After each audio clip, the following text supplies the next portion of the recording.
Bienvenidos a la segunda semana de la serie de Testigo. Mi nombre es Arturo Vargas.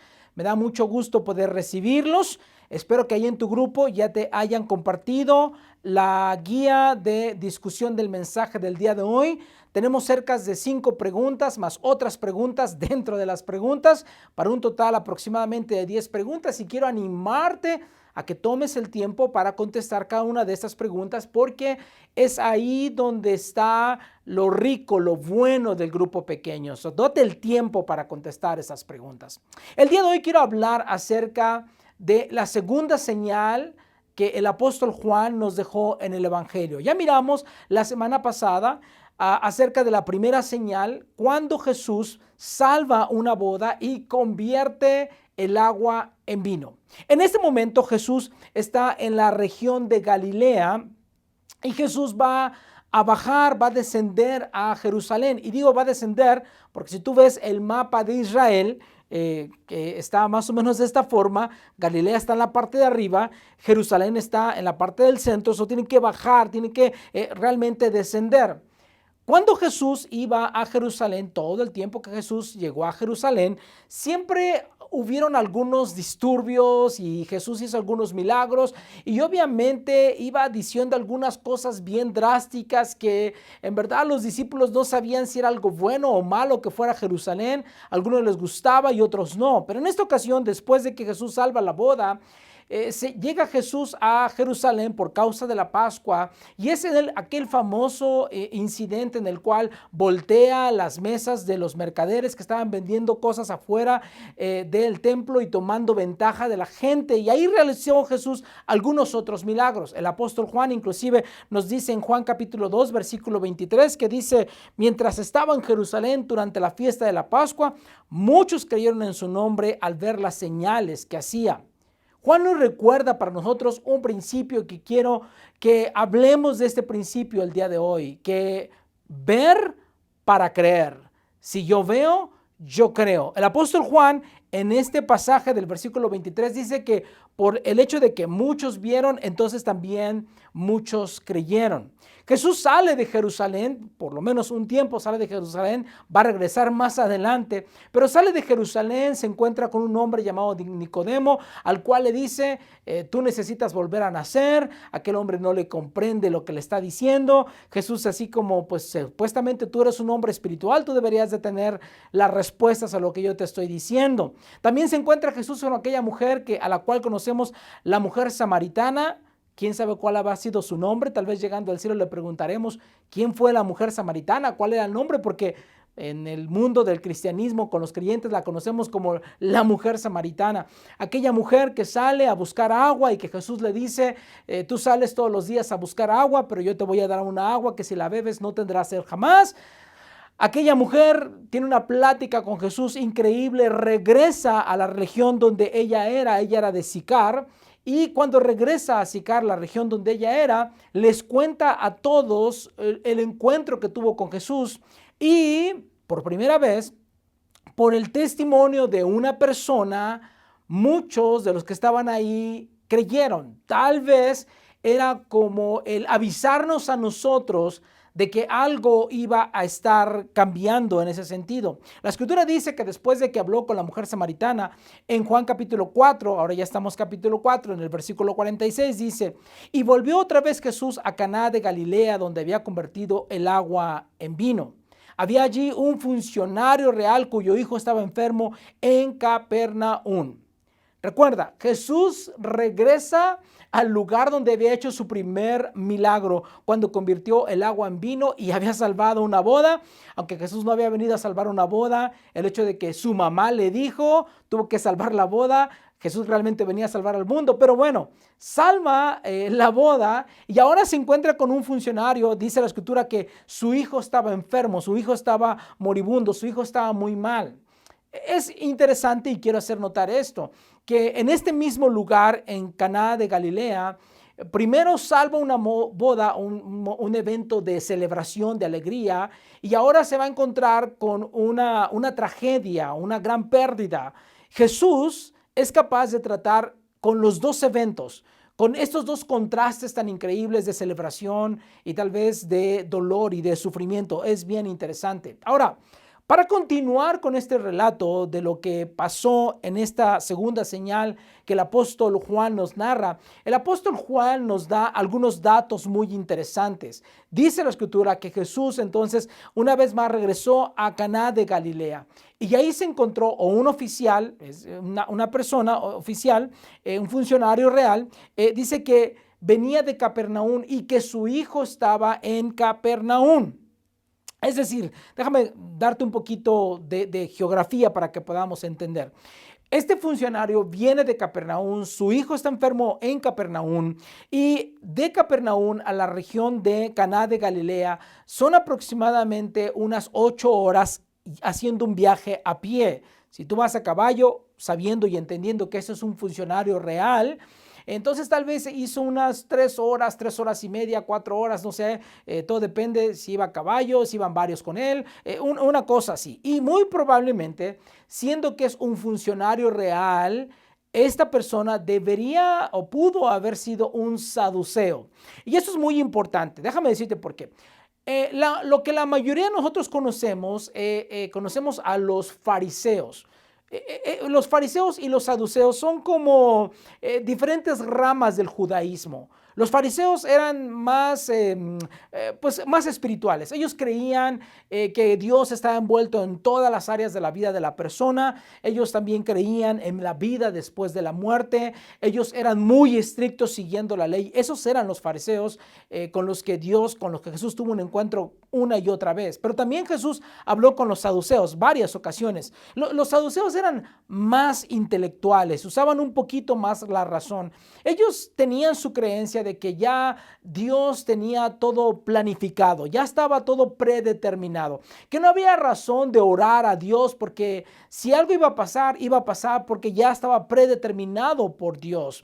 Entonces es la forma en cómo ellos creían. Además, ellos no creían, no estaban seguros, aparentemente había una pelea entre los fariseos y los saduceos porque ellos no estaban convencidos de lo que había una vida después de la muerte. Lo interesante es que cuando tú tienes, aunque tengas educación y aunque tengas finanzas y aunque tengas todo lo que tú tienes, una posición dentro de la sociedad, en este momento este oficial real viene con Jesús no como alguien con autoridad, no con alguien como dinero, simplemente se encuentra y viene con Jesús como un padre desesperado, y yo creo que es aquí donde nos podemos identificar, como un padre desesperado pensando, mi hijo se está muriendo y esta persona tal vez puede salvarle la vida. Lo único que te importa, lo único que nos importa cuando estamos desesperados, porque tú y yo hemos estado, creo yo, la mayoría de nosotros hemos estado en esos momentos desesperados donde decimos,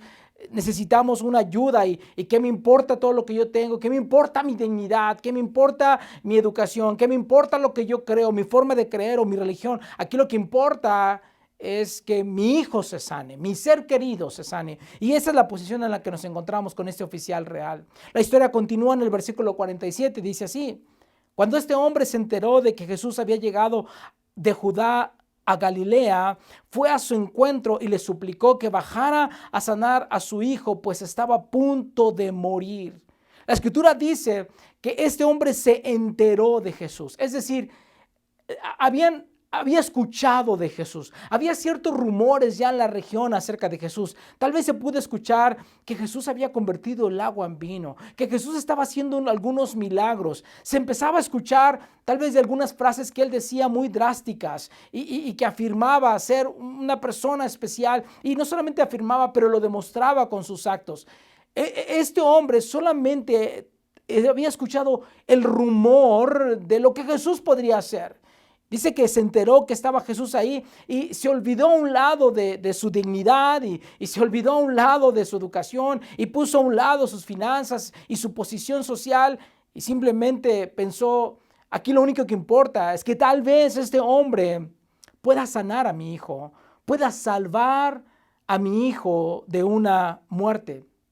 Déjame hacer una pausa aquí. ¿Alguna vez has estado en esa posición? ¿Alguna vez te has sentido tan desesperado que, y de hecho, para nosotros, algunos de nosotros llegamos desesperados a Dios, diciendo, Señor, no tengo otra alternativa. Y tal vez ni siquiera estamos tan desesperados que nunca nos habíamos acercado a Dios, nunca siquiera habíamos orado, pero ahora estamos hasta orando. Y hay veces nuestra oración puede ser algo así como a quien corresponda, porque a quien corresponda me refiero a que no sé si hay Dios o no hay Dios, creo que hay alguien por ahí, ojalá y me escuche. Ojalá y me escuche porque estoy tan desesperado que no me importa mi posición, no me importa mi educación, no me importa mi dinero, no me importa mi dignidad. Aquí lo que importa es la vida de mi ser querido. Yo creo que muchos de nosotros hemos estado en esta misma posición. Juan continúa con la historia en el versículo 48 y dice, ustedes nunca van a creer si no ven señales y prodigios, le dijo Jesús. Parece como cuando este hombre le estaba pidiendo a Jesús, mira, mi hijo está a punto de morir. Parece como que si Jesús le recriminara a él, no vas a creer si tú no ves. Pero en verdad Jesús se está refiriendo a toda la multitud y está haciendo el mismo punto que ya Juan nos había tratado de decir. Porque la idea es ver para creer.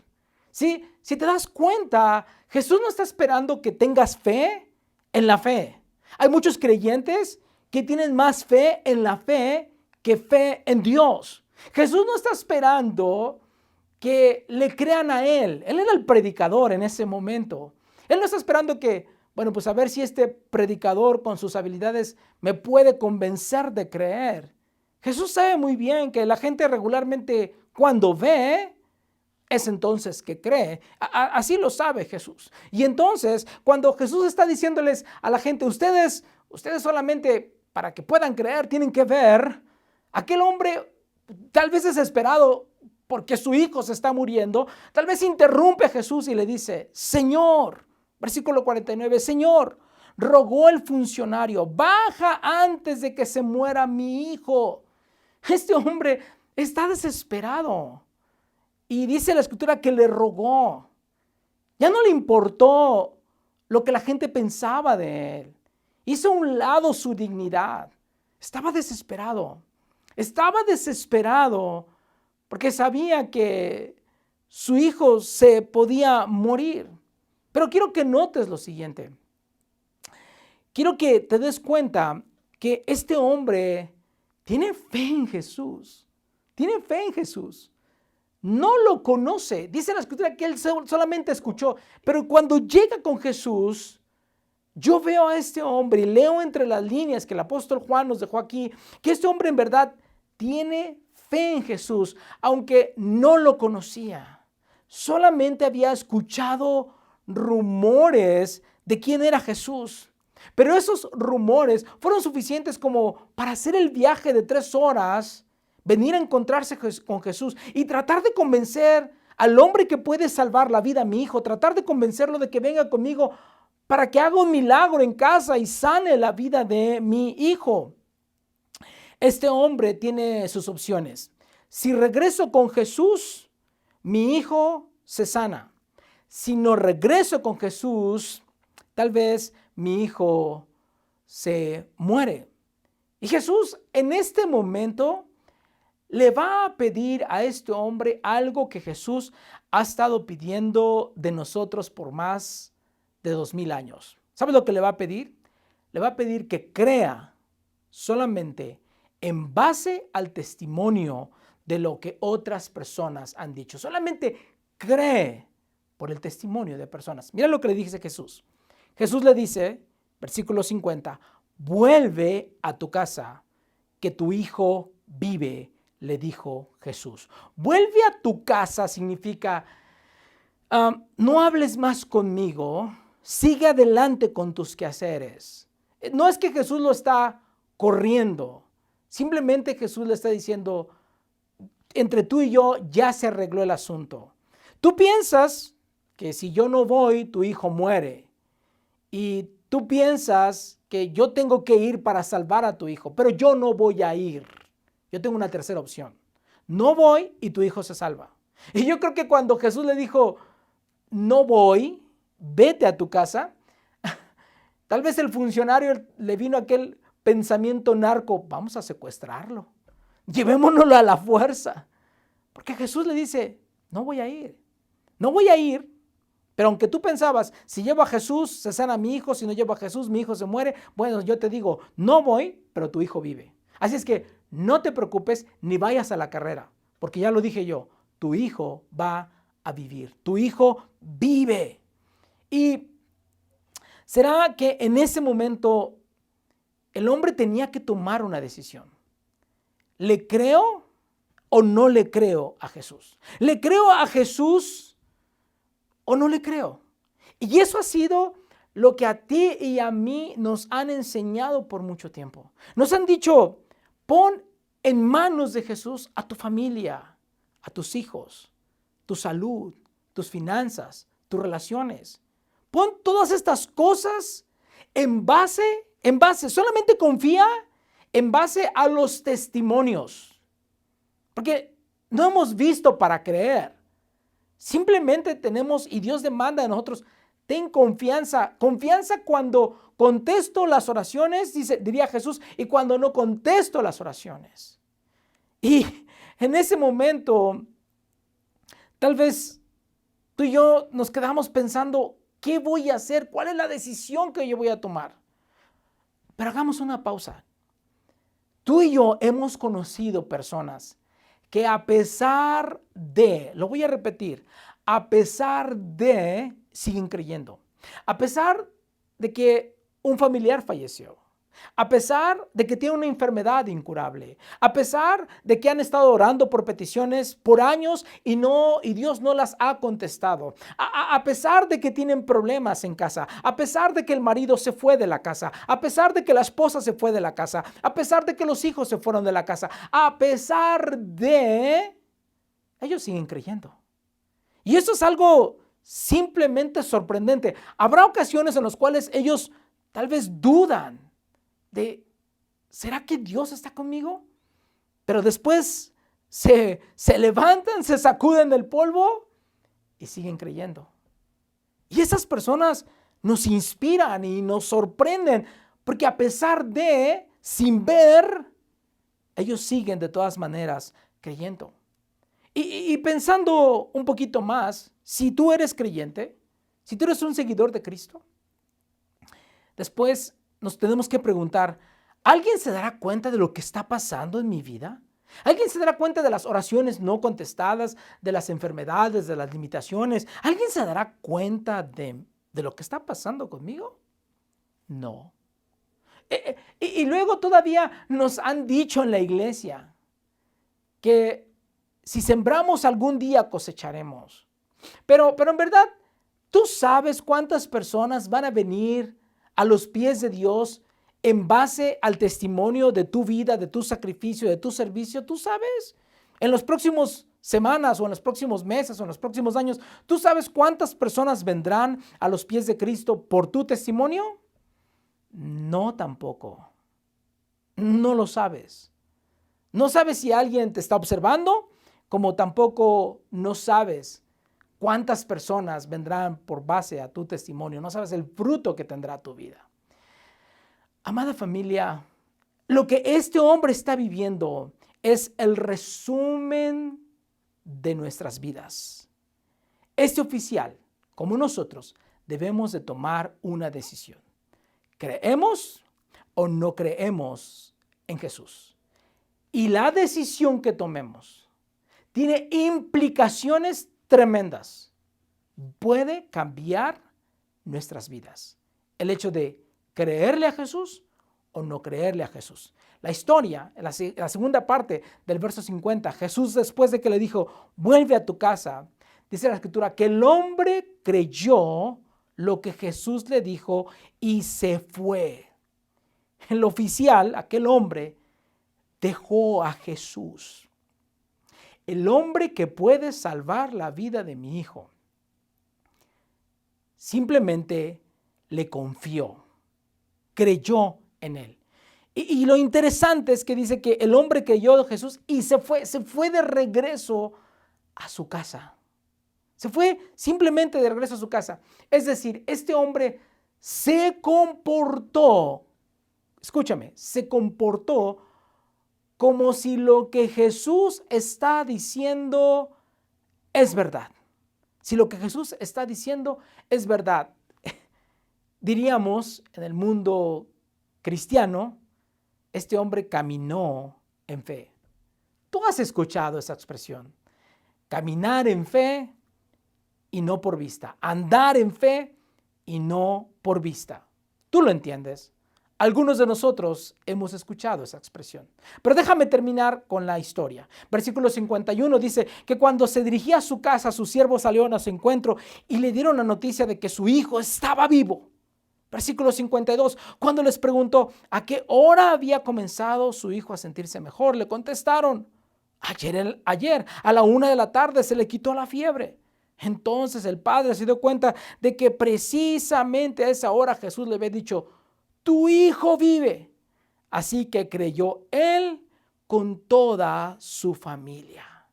El hombre tal vez llegó, le dieron la noticia y el hombre llega y les cuenta a la familia la conversación que había tenido con Jesús, el encuentro que había tenido con Jesús. Y entonces la familia creyó. Claro, creyeron porque ver para creer. Por eso ellos creyeron. Pero este hombre había tenido fe anteriormente, en diferencia a su familia, simplemente le creyó sin ver. La historia termina así, versículo 54. Esta fue la segunda señal que hizo Jesús después de que volvió de Judá a Galilea. Esta fue, dice el apóstol Juan, la segunda señal. Recuerda, la señal apunta a una dirección y esto es una señal muy importante.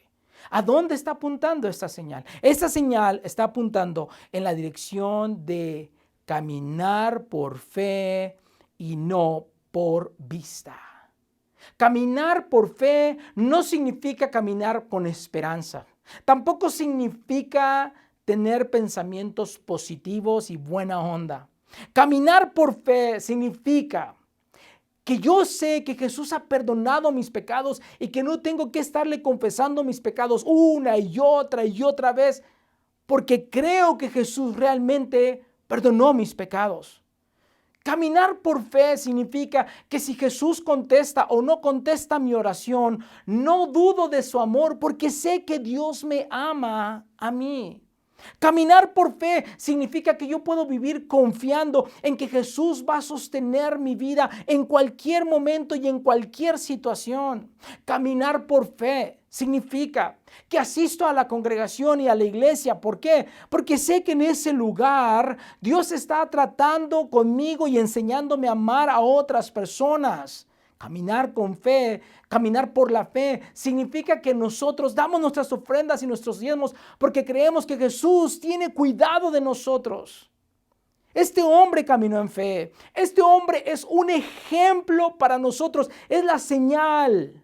Camina por fe y no por vista. Camina por fe y no por vista. Este tipo de vida, familia, fue la que cambió al mundo. Este tipo, no fueron los milagros, no fueron las señales, no fueron los prodigios lo que impactó al mundo. Lo que impactó al mundo en aquel entonces, Jesús les dijo, en esto conocerán que son mis discípulos, en que ustedes se aman los unos a los otros. Lo que impactó al mundo, la marca, el distintivo del cristiano son dos cosas. Uno, la forma en cómo nos tratamos los unos a los otros, que se basa en el amor. Y la segunda cosa, es la forma en cómo nosotros reaccionamos ante las grandes pérdidas de nuestras vidas, porque caminamos en fe, porque cuando alguien camina en fe, vive esta vida de una forma completamente diferente, porque sabe que no se trata solamente de vivir este tiempo y este momento, que hay una vida eterna. Creímos en Jesús y encontramos la vida eterna y vivimos viendo la vida eterna. Caminamos en fe, caminamos creyendo que lo que Jesús dijo es verdad. Caminamos creyendo que Jesús es quien Él dice que es Él. Le creemos. Creemos las historias, los testimonios. Le creemos. Eso es lo que nosotros hacemos. Eso es lo que nosotros queremos vivir. Y escúchame, si tú eres un creyente, muchas veces caminar por fe significa que tu sacrificio, tu servicio, tu generosidad, tu fidelidad no es en vano. Que Dios algún día te dará el premio, ya sea en esta tierra o en la vida que viene, pero que Dios cumple lo que promete. Vayamos en este tiempo a contestar las preguntas sobre esta maravillosa historia y segunda señal que el apóstol Juan nos dejó, con la meta y el propósito que creamos en Jesús y para que al creer nosotros podamos recibir vida eterna. Nos vemos la próxima semana.